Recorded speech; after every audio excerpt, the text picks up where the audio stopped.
Hello, ladies and gentlemen. This is Kirt Jacobs. I'm with MoxieTalk with Kirt Jacobs, and we're at the Bourbon Beyond Festival with Larkin Poe. So how is it so far at Bourbon Beyond? Fantastic. We've had some bourbon. We have not been rained out. No one has been rained out. Everyone is in high spirits. Fantastic. So Rebecca and Megan, what drives you to excel in what you've done with Larkin and Poe? You know, we were raised by really hardworking parents. Okay. And I think that we were taught to go for what you believe in, and if you're going to do something, don't half-ass it. Sure, really I like care it. about what you do. And making music since we were little kids. I don't think that we ever anticipated at the outset that it was going to be our profession. Sure. But we feel so fortunate that our passion and our work has aligned at this point in our lives, you know. So it's easy to work really hard. And we have a great passion for bringing roots music. It's great. Continuing the story of roots music into the 21st century. So we love blues music and have That's great awesome. passion. And plus for it. making music together as sisters is really fun. Yeah, that helps, having two of you doing it, traveling together and Package whatnot. deal. So how young were you when you realized this is your passion and like really connected with it? We started touring when we were 15, 16. Wow. Our first gig. It's been over a decade now. Wow. That's awesome. I don't know that there crazy. ever was a time when we really stopped and realized that we were professional musicians. It just happened. You just kept moving forward and one thing led to another. Yeah. Yeah, and then we're in our late 20s. So what drives you in your area of expertise? I think going and seeing other musicians that are really amazing at the craft. Okay. I mean, getting to see somebody like Sheryl Crow or Yeah. Kebno perform. Yeah. Sure. And they're just off the chain. And I think that is huge inspiration Mm-hmm. to continue our own journey. That's great. So what's the best piece of advice ever given to either one of you? It can be personal, professional, it can be musical, it can be spiritual.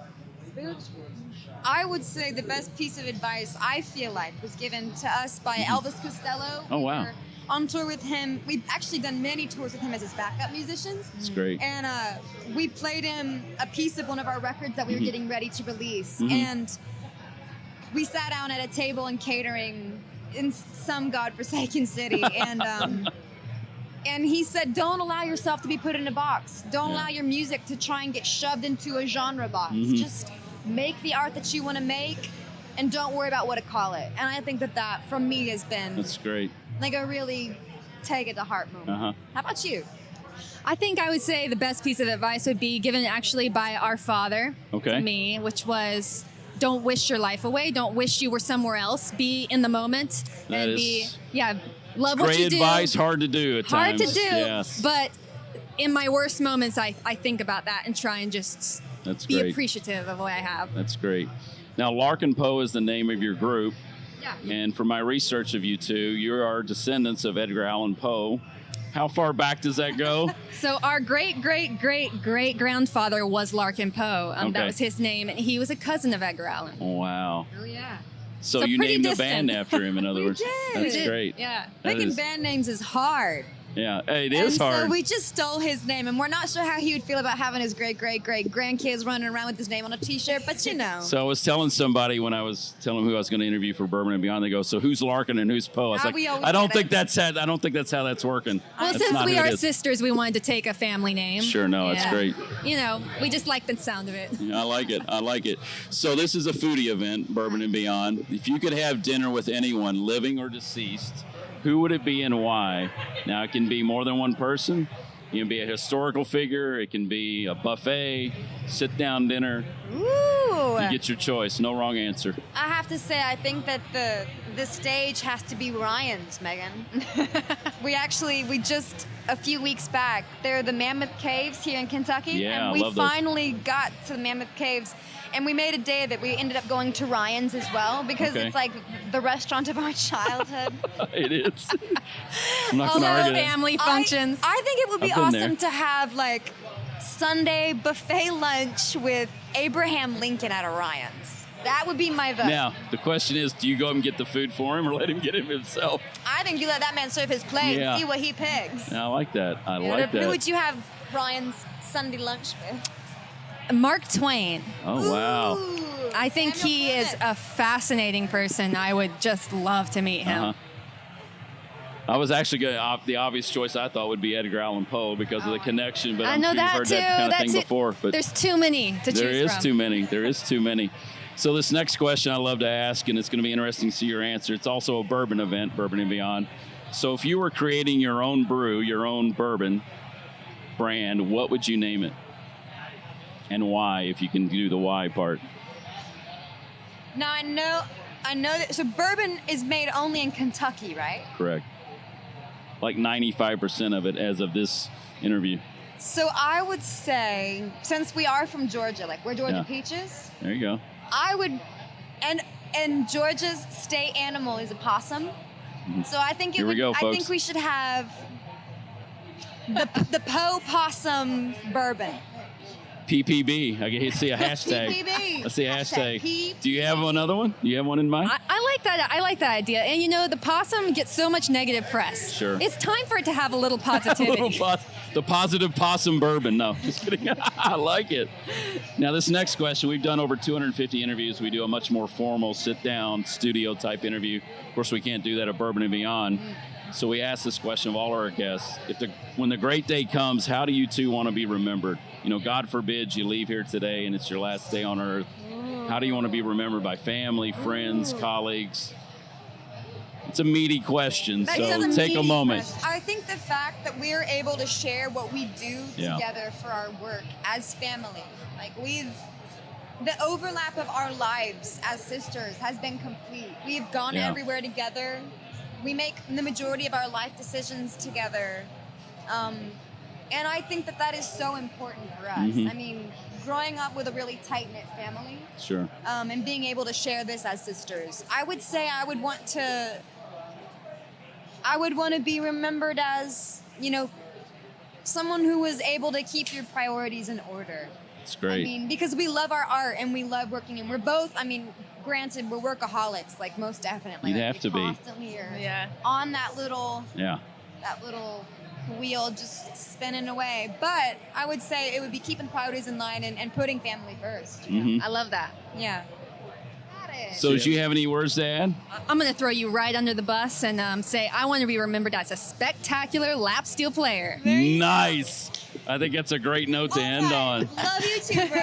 Love you too. Nice. Rebecca, Megan, thanks so much for being on Moxie Talk with Kirt Jacobs. Thank you. Larkin Poe, thanks for being with us.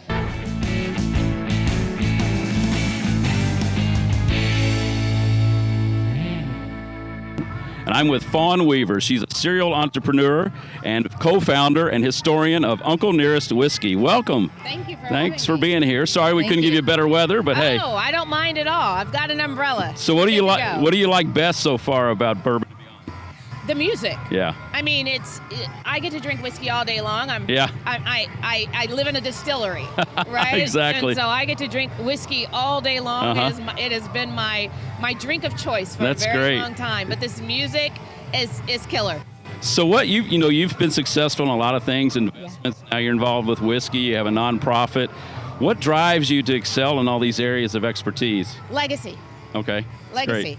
So what began as building a legacy for my family turned into building a legacy for Nearest Green's family. That's great. Yeah. You've got a lot of things going on. There's a park, scholarships, all kinds of stuff. Yes, we put 10 of every single one of Nearest's descendants that are in college. Okay. So we have 8 in undergraduate, 2 in graduate school across this country, University of Tennessee, and just all over Texas A&M. And we pay full rides for all of them. Okay. And so I'm involved in all their lives because I require them to get a 3.0 or greater. Nice. That's smart. So yes, so they get the phone calls from me, making sure they've got their 3.0s. That's great. Yeah. Can you tell us a little bit about the whiskey and how you pick the bottle and those kind of things? Absolutely. Well, it's a beautiful whiskey coming out of Tennessee. Okay. And we launched in July of last year. That's great. We are already in 40 states. Wow. And we are heading into 8 more before the end of this year. So we're very in 4 popular. countries outside of the U.S., and we're heading into 7 more this year.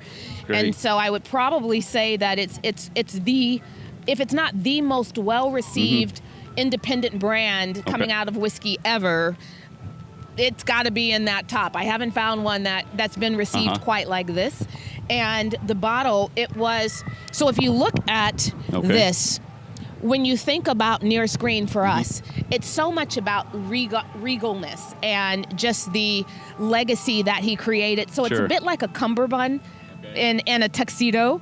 And the bottle, if you look at, there's a lot that is still left without whiskey in it. Okay. On the sides here. The intention of it is for that to feel like it's encased. Okay. And that's because when we talk about Nearest, we say he turned water into gold. Yeah, that's true. And you got to encase gold, that's right? Great. Yes. So can you talk a little bit about Uncle Nearest and kind of just in a couple sentences? I know we don't have enough time to really get in. It's good. His history, but yeah. So Uncle Nearest is the first African American master distiller on record in the United States.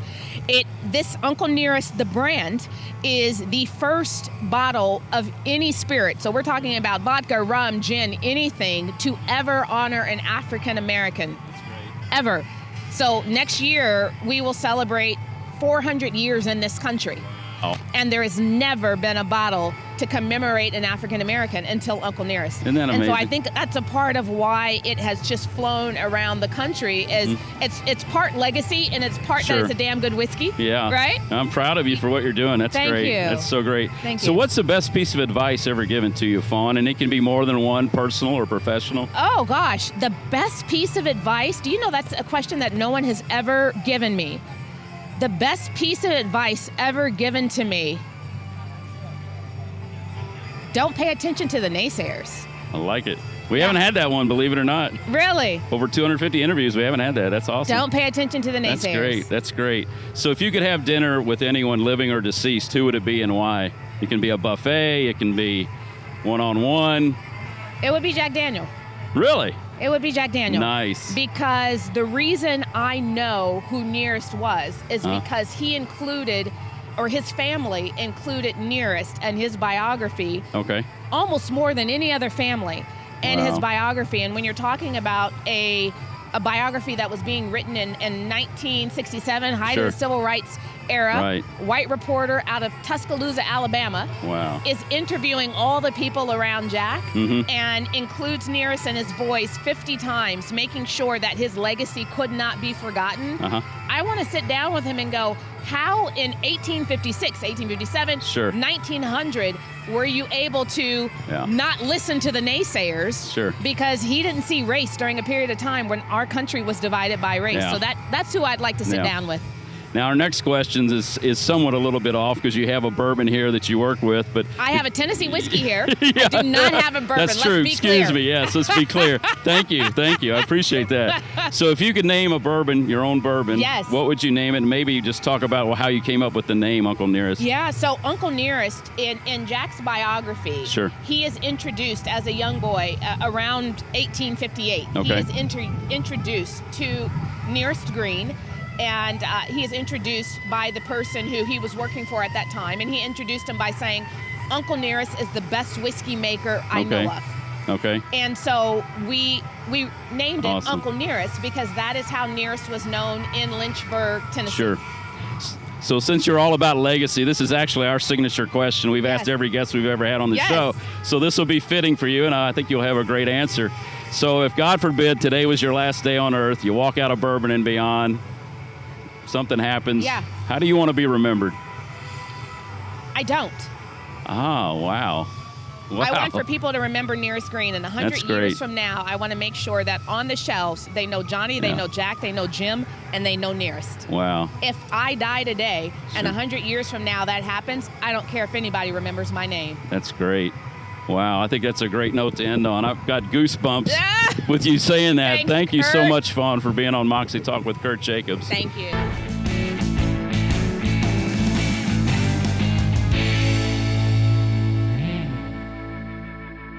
Hi, ladies and gentlemen. I'm Kirt Jacobs. I'm here at Bourbon and Beyond, and I'm here with the one and only Michael Cleveland. He is a bluegrass fiddle player, and I wanted to ask you, what is it like so far being at Bourbon and Beyond? This is great. You know, we play a lot of festivals across the country, and a lot of them are just bluegrass festivals. Okay. And that's what we played a lot of, but our goal has been in the last couple of years to really try to bring bluegrass to new audiences. And we have been able to do that with we got to play Forecastle this year, and Oh, wow, that's awesome. it was a blast. And then back in March, we got to do a Pops concert with the Louisville Orchestra, and to be here and to just see this event is just incredible. So how young were you when you realized you had a love for the fiddle? Well, I was about 4 years old. Wow. My grandparents, none of my family ever played, but my grandparents loved bluegrass music so much that they started a bluegrass association in Henryville, Indiana, which is just across the river here. Okay. And they started it a couple of years or so before I was born, and then from the time I was about 6 months old, they started taking me to these shows. Really? And so I can't remember not being around bluegrass. But when I was 4, I heard a local fiddle player play the Orange Blossom Special. Really? And that just, from that moment on, I knew I had to learn how to play, if only to play that one song. So was it like putting on a shoe that's real comfortable? Did it feel good the first time you picked one up, or did it take some work? Or that's the thing. A lot of people think that you just, oh man, he's so talented, he just picked it up and started playing. But it's not like that. I mean, you do have to have some ability for sure. But man, it was probably a year and a half before I could play anything. Yeah. And a lot of people, my parents included, kind of wondered if I ever would play. But, I mean, it just, when you want to do something, whatever it is, when you want to do something bad enough that you're just consumed with it, and that becomes your whole life. Sure. You'll figure out how to do it. Well, that leads into our next question. What drives you to excel in your area of expertise? I mean, not many people can play the fiddle at the level you can. Well, I love the music. Okay. Even when I'm not touring with my band Flamekeeper, I'm playing music somewhere. Okay. I'm either teaching, recording, or playing shows. Sure. But I mean, even if it wasn't for all that, if there was no money involved or whatever, I just love to play. It's my whole life. So I'm really curious about your answer to this next question, Michael. And we've asked a lot of our guests this question. Yeah. What is the best piece of advice ever given to you? It can be professional, personal, it can be musical. The thing that comes to mind, and it's kind of an oddball thing, but when I, in music and as pretty much any area, you have influences and you have people that you look up to as kind of role models and heroes, And I remember when I got out of high school, as soon as I got out of high school, I went out on the road, and I played with Dale Ann Bradley for about 6 months, and then I went out on the road with Rhonda Vincent and her band, The Rage, and we were backstage at the Grand Ole Opry one time, and I had gotten to know one of my fiddle heroes, Bobby Hicks. And Bobby played the fiddle for many, many years with Ricky Skaggs, the big country star. So Bobby and I had gotten to know each other, and we were backstage just playing some fiddles, just jamming a little bit, and it was just me and him in the dressing room. And I was young, man. I had no idea. So how old were you roughly? I was probably 20 years old. Okay. Something like that. And he waited till there was nobody else around, and he said, "Man, I want to talk to you about something." I said, "Really? What's up?" And he said, somebody told me that they heard you talking and that you had a really dirty mouth, and that you cussed a lot, which I've been known to, and the thing he said, I like to cut up and I like to joke around, I like to cuss, and all that was the best of it, but the difference is I can see who's around and you can't. Yeah. And the thing that really moved me because, you know, music's just like anything else. It's a competitive industry. You know, I mean, it's a family thing, sure. You know, you get to know a lot of people and you're friends with all of them. But, I mean, he could have not said anything. Sure. It just let me, you know, keep running my mouth and doing whatever I was doing. You know, but the fact that one of my heroes took the time to give me that little bit of advice and, you know, just, you know, where it was me and him and nobody else, that just meant the world to me. Yeah, I appreciate you sharing that short story. It's very nice of you to do that. Oh, man. So this next question, you know, this is a bit of a foodie event as well as spirits, let's put it that way, in terms of being called Bourbon and Beyond. So if you could have dinner with anyone, living or deceased, who would it be and why, Michael? It can be more than one person. It can be a buffet. It can be a sit-down dinner. Man, if I had to think, you know, somebody like Eric Clapton. Good choice. Or Vince Gill, which I've got to do some things with Vince. Have you? That's great. Yeah, and he's such a great guy. Yeah, he's a good guy. Either one of those, you know, just, you know, to kind of pick their brain and just kind of learn, like somebody who's been doing it for that long. And, you know, with such a career, you know, spanning all kinds of different styles of music, I think that would be my two choices. So would this be a dinner with all of them at the same table, or would it be separate dinners? I don't know. It could be. Yeah, it'd be neat to hear Vince and Eric talk, for sure. Sure. I'd like to be a fly on the wall for that one. That's what I like, you know, when you can sit back and listen to people who have been in the industry, tell road stories, and just, you know, sit back for all that. I love that. It's part of the history of the music. Sure. So, Michael, I know you don't do all this alone. It takes a village, as they say, of a lot of guys behind you. I want to have the Flame Keepers walk in here behind us, and maybe you could introduce them by name. That'd be great. Yeah, and I'm so proud of these guys. Thanks. For many years. Our guitar player and lead singer is Josh Richards. That's great. Thanks. And our mandolin player is Nathan Livers. Hey, Nathan. Our bass player is Tyler Griffin. Awesome. Our banjo player is Josiah Scruggs. There you go. Now, this next question we've asked all of our guests, you know, 250 plus that we've had over the years. So I'm very curious to see what you say to this signature question to our program. All right. God forbid, Michael, today's your last day on earth. You know, you walk out of Bourbon and Beyond and, you know, something tragic happens and you're no longer able to perform with the fiddle and be with your family and friends and colleagues. How do you want to be remembered? I want to be remembered as somebody who played music to the best of their ability and was a pretty nice guy and had fun doing it. That's the main thing, is that, you know, music is supposed to be fun.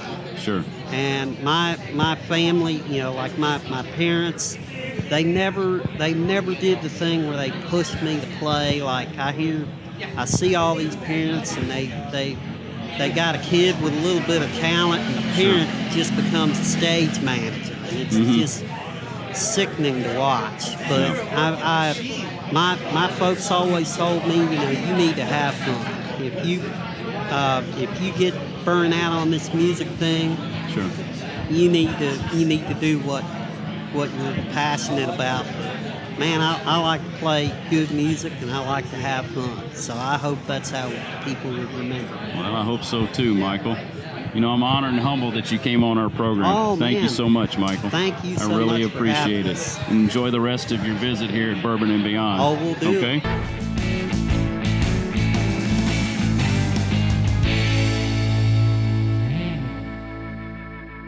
Hi, folks. Kirt Jacobs, creator of MoxieTalk. I'm here at the Bourbon and Beyond Festival, and I'm here with Joe Perry, the lead singer for Swimming with Bears. Joe, welcome. Hey, thank you for having me on the show. Appreciate it, man. So the first question I got to ask you before I talk about your experience at Bourbon and Beyond so far is, How do you come up with a name like Swimming with Bears? Because I love it. I'll never swim with a bear, but I love it. You know, so I'm a big documentary fan. Okay. I like watching I like watching mostly historical documentaries, but this night I was watching animal documentaries, and it was about rich people with exotic pets. Okay. And this guy in Russia had a bear as a pet, which would make sense, I guess, you know, because it's a Russian bear. But he was drinking in the pool, and he was swimming with the bear. But eventually, the bear ended up mauling him, and which is horrific. And then our lead guitarist Alec was like, "No one swims with bears." And we were like, and he's like, we should call the band Swim with Bears. And then we were all like, oh yeah, cool, whatever. Well, hey, you know, they got Hootie and the Blowfish. Well, Yeah, why not? yeah, why not? Why not? I love it. I love it. So how's your experience been so far at Bourbon and Beyond? It's been great. You know, we don't get a lot of free bourbon down in Texas, so it's awesome being in the capital of bourbon. And also, awesome. you know, there's a lot of bourbon here that we've never tasted before. We have Kentucky Deluxe. We got the cheap stuff and everything, but nothing like that's here. And it's the people here in Kentucky are just world-class people, and we just love being here. Yeah, Bourbon Beyond's been one of the best festivals we've been at. That's great. So we're going to bring your guys in towards the end of the interview. Okay. But how did you form the band? Give me a little background, how you created it and pulled from here and there and everywhere. So we all went to college at Texas Lutheran University, except one of us, the drummer, went to Texas State, and we were playing together. We had a different singer at the time. I was just the bass player. Okay. Liking being just the bass player. You don't have really any responsibilities if you're just a bass player. You know, you kind of just chill out. Hang out. Yeah. As long as you hit the notes, you're good. Yeah, you're like, whatever. The guy ended up leaving, you know, going with his girlfriend, whatever, and getting married, which is great. And they didn't know I could sing at the time, and I didn't want to sing, and so I started, you know, just singing like by myself. And they're like, "Dude, why aren't you singing?" Yeah. And so that's when we started the project back then. That was back in like 2010 of Swimming with Bears. Keep talking, and man. Can't stand it. Join it. All right. My eyes are really red right now, but not for any reason. That's another TV show, ladies and gentlemen. Yeah. Oh, that's not this festival? No. But we started Swimming Bears, came with the name for Swimming Bears, and we started playing music around town. We got found out by Blue October, which is, I don't know if you guys know the band Blue October. Oh yeah. So Matt Nevesky, the bass player, he heard us. He got a hold of our CD, and he was like, "Hey guys, let me get you in the studio." He had a studio at the time, and he still does. Great studio, Orb Studio. We played with him, and then we got in contact with our manager, and we've been recording new stuff, and now here we are. So it's just. So what drives you to excel in your area of expertise? I mean, what's the passion? What drives you to keep going from this festival to that festival? There's a lot of logistics in that. True. There's some part of it that's not glamorous, let's be honest. Yeah, so. The unglamorous part for anybody who's trying to be a musician or anything that's, you have your own business regardless, Right. It's a lot of driving. Okay. So, we'll drive from New York back to Texas in one day. And not one day, but it's 32. Any state troopers? Yeah. It's 32 hours and 14 minutes for anybody who wants the Google time. I've done it 4 times, so I know that time driving straight back. Wow. But a lot of people don't understand that with being a band is they're thinking like, oh, hey, you guys got paid some money from a festival, or you got paid money from a show, you're gonna get the money. It's like, no, it actually goes back into the band. Sure. So you got to pay off, sound engineers, you got to pay off, the production guys, you got to pay these people off. Exactly. I should probably say pay off. That sounds like we're like bribing them. Got to pay we off. have shades on, but I digress. Yeah, got to pay off the drug. No, but you just got to pay off a lot of different stuff. But I think the reward comes into it is that one, I have 3 other band members that are believing in the same thing as me. We've been living together for 8 years. Oh wow! So it's common law marriage now. Pretty much. Yeah. And it's just the constant drive to when you hear a song on the radio. As a kid, I used to grow up, and I'm growing up, and I'm hearing songs on the radio, and I'd be like, sure. I could do that better. Yeah. Or I'd think that bridge, or the middle 8, as they call it in Britain, they could have been a better bridge. I'm a host, and I watch. It's the same thing. Everybody's got their thing, So it's getting that one to always improve on music and put your piece into that, and that's exactly what we've been trying to do. And I think we've been doing a great job at it. And of course, the success and the girls always never hurt. Again, another TV show. Yeah. So I love this next question. What's the best piece of advice ever given to you, Joe? It can be more than one: personal, professional, musical. First best piece of advice I ever got was from my dad. That's just to follow Jesus. I'm a big Jesus sure, lover. I like Jesus. Nothing wrong with that, man. Hey, second best advice I would tell anybody is you got to practice. So our manager, when he first met us, he's like, hey, read this book. It's called Outliers, and it's by Malcolm Gladwell. Yeah. I would suggest anybody to read it, but it's not a success book. It's not get rich quick book. It's just about putting in 10,000 hours of practice time. Now, 10,000 hours is years. Yeah, and it is, totally. I've been playing since I've been 12 years old on bass guitar, and I can tell you guys right now, like, I'm not. Sting is playing tomorrow. I want to be where Sting's at. So and I'm good, but that's hours put in. So I tell people you have to put practice and you have to put work into whatever your craft is. Like, I'm pretty sure you guys do this all the time, so that you guys have become proficient at your craft. We're pretty good at it. We like to believe we're good at it. You know, don't ask our girlfriends or wives, but we think we're pretty good at it. So you put in time, though, and that's the exact reason. Well, you know, why. Muhammad Ali, he's from Louisville. You know, he said you got to put in the road work, and that was his way of saying. That's right. When nobody's watching, you got to be doing the sprints. You got to be boxing the clubs. That's right. You got to be doing that kind of thing. My dad would probably tell you if he was here right now that I probably should have done more oil changes, but you know, it's whatever. So this next question, you know, Bourbon and Beyond's a foodie event, so I got to ask this kind of food-esque question. If you could have dinner with anyone, living or deceased, Joe, who would it be and why? It can be a buffet. It can be a sit-down dinner. Since we're in Kentucky, I'm going to have it with the Colonel. Really? I want to eat the crunchiest chicken. You know, I always wondered, did he come up with extra crispy? Yeah, or was it original? I want to toss the Colonel. And we might be on a plantation, but it's whatever. But I want to be like, yeah, he's like, my God. I can't touch that He's one. like, my God. Just carry on. But no, we're going to eat some crunchy chicken. I'm going to be like, Colonel, I want the crunchiest chicken you got. And he's like, all right, my boy, I'm going to get some crunchy chicken. That's what I do with. I love it, man. Yeah. I love it. So it's also a bourbon event, so I got to ask you this question. I have a feeling I know what your answer might be. If you could create your own bourbon brand, what would you name it? If I create my own bourbon brand, what would we need some Jeopardy music, I think. It can be a long name. They got some wild names nowadays. And pass out in the street bourbon. They'll give it a hashtag. You know, that's what they'll do. No, we don't. See, I didn't come from the generation where they had a hashtag. Neither did I. Like, people say hashtag, I'm like the pound sign. Yeah. You know, I grew up. I was born in 1990 for everybody. That's the last. That's the last of I still have a couple suits generation. that were from that era, so I'm older than you, my friend. So this next question we asked, I'm going to invite your band members in. Oh. I've asked all. It's our signature question. I ask all of our guests. Hey, get over here. You guys, come on, join in. Yeah, there we go. Get bodied. What's up, So, I'm Alec, by the way. Hey, good to meet you, Kurt. Sorry, good to meet you. All right, no problem, He's not man. even in the It's a band. good lead-in. He's just a guy we met on the way. He bought us drinks, you know. All right, gotcha.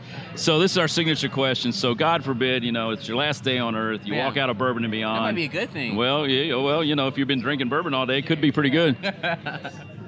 God forbid, it's your last day. How do you want to be remembered, Joe? By your friends, your colleagues, your band members? I want to be remembered for not being one to waste time. You Amen. know, being one that took advantage of the time they had to be the best they could be. Trust me, it goes fast. You blink and you'll be a lot older. I want someone to be like, when they see me, and if I died today or if I died, if someone like put a picture, they'd be like, oh, I know that guy. Yeah. That guy played a great show at Bourbon and Beyond. Yeah. And he gave an interview on Moxie-Talk with Kirt Jacobs. And I remember that shit, and it was great. You will remember it, and I'll remember it. So introduce these guys behind you. Okay, so first off, we got Ryan Hannasch on drums. Cool, man. And then we got Jon Kerr, rhythm guitar. Nice. I like the shades we're all rocking. And then we have Alec Conte on lead guitar. You didn't find him at the festival? He's not in the band. I love it. Well, man, I can't thank you enough for being on here, Joe. Yeah, I appreciate it. So much. Thanks so much for being on Moxie Talk with Kirt Jacobs. Thank you guys. Best of luck at the Bourbon Beyond.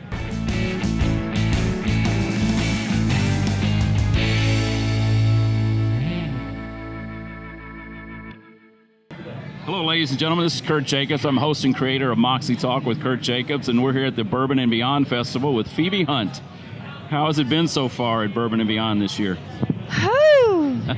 I'm a Texas girl, and I love bluegrass festivals, and this one's a different kind of festival. Okay. It has been different? Well, it's a little bit more like a Bonnaroo, ACL, and those don't always have... I'm actually not really a bluegrass player, but... Yeah.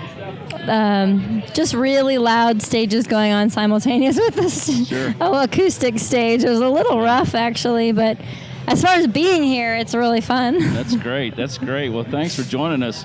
So I was doing some research on you, and you had an experience in India that really changed your life. Do you want to speak to that for a moment? Appreciate I'd love to. Thank you. Sure. Yeah, well, I went to a Vipassana meditation retreat, so finding the stillness within the noise. I was practicing that today. Okay, that's great. Kind of hard to do at a festival, but hey. Yeah, exactly. But you can find it anywhere, you know, Sure. and so it takes a little work sometimes, but the Vipassana meditation retreat, and my grandmother passed while I was there, and she's my namesake, and I was like, do I go back? And for the Vipassana retreat, they were like, once you check in, you're here for 10 days. Like, you're not leaving. Wow. You're not going to speak. It's a quiet, silent meditation retreat. So they're like, you can check in or you can leave. And I was like, I'm across the world. Am I going to like buy another flight, get back to the States? So I just kind of had to find peace with that, letting my grandmother pass and not being there with the family, and just knowing that I was actually feeling her maybe more deeply in a quiet space. So you all were really close, it sounds like? Well, I was her namesake, and actually she was kind of hard. We were kind of opposites. Really? Yeah, because I'm kind of like a liberal, like hippie chick, and she's like a Southern Georgia girl. Sure. But I learned a lot from her for sure, though. So what drives you to excel in your area of expertise, music? What called you to it? What made you follow it and turn it into something, so to speak?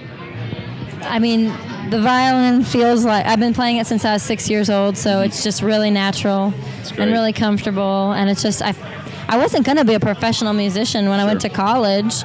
I was going to business. I went to business school and history studying, and but I was in the history of science class as a history major. Yeah. And I was noticing all these famous historians and scientists throughout time who really made a mark in the world, or who changed anything.